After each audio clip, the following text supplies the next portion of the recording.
আসসালামু আলাইকুম, শুভ সকাল। সরকারি মিডিয়াভুক্ত দৈনিক মুন্সিগঞ্জের খবর পত্রিকায় প্রকাশিত গুরুত্বপূর্ণ খবরগুলো এক নজরে। আজ বুধবার 31 জুলাই 2024 খ্রিস্টাব্দ, 16 শ্রাবণ 1431 বঙ্গাব্দ, 24 মহরম 1446 হিজরি। এবার শুনুন পত্রিকার আলোচিত খবরগুলো।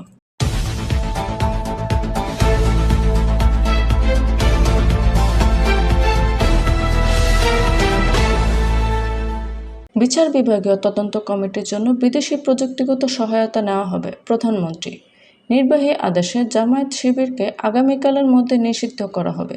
আইনমন্ত্রী নারীরা এখন স্বাবলম্বী হয়ে উঠেছে, আত্মপ্রত্যয়ী হয়ে উঠেছে বহুগুণে। অ্যাডভোকেট সোহানা তাহমিনা কোটা আন্দোলনে নিহতদের স্মরণে মুন্সিগঞ্জ জেলা আওয়ামী লীগের দোয়া ও মিলাদ মাহফিল অনুষ্ঠিত। খালের ডেজার বসে কৃষি জমিতে বালু ভরাট।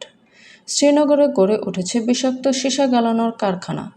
মুন্সিগঞ্জে এক খেয়াঘাটে 4 জেলার মানুষের পারাপার। কচুরিপানায় অবরুদ্ধ সাতানীখেল বাগেশ্বর খাল।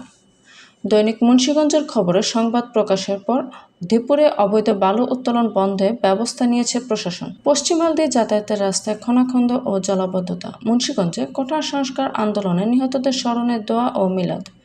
সিরাজদিখানে আইনশৃঙ্খলা কমিটির সভা অনুষ্ঠিত। আবদুল্লাপুর খালে নতুন পানিতে মাছ শিকার। টঙ্গিবাড়িতে মৎস্য সপ্তাহ উপলক্ষে সাংবাদিকদের সাথে মতবিনিময়। কোটা সংস্কার আন্দোলনে নিহতদের স্মরণে মুন্সিগঞ্জ LGED কার্যালয়ে দোয়া ও মিলাদ। মুন্সিগঞ্জে পতিত জমিতে জনপ্রিয় হচ্ছে কলা চাষ। মিরকাদিমে বিভিন্ন স্থানে রাস্তার পাশে গড়ে উঠেছে ময়লার ভাগাড়। গজরে সাপের কামড়ে নারীর মৃত্যু। মুন্সিগঞ্জে রাষ্ট্রীয় শোক দিবসে মন্দিরে বিশেষ প্রার্থনা। বৃহস্পতিবার থেকে সীমিত পরিসরে রেল সেবা চালু হবে। এমনই নিত্য নতুন সকল খবর সবার আগে পেতে অভিযাত্রা চ্যানেলটি সাবস্ক্রাইব করে পাশে থাকা বেল আইকনটি ক্লিক করে আমাদের সাথেই থাকুন। ধন্যবাদ।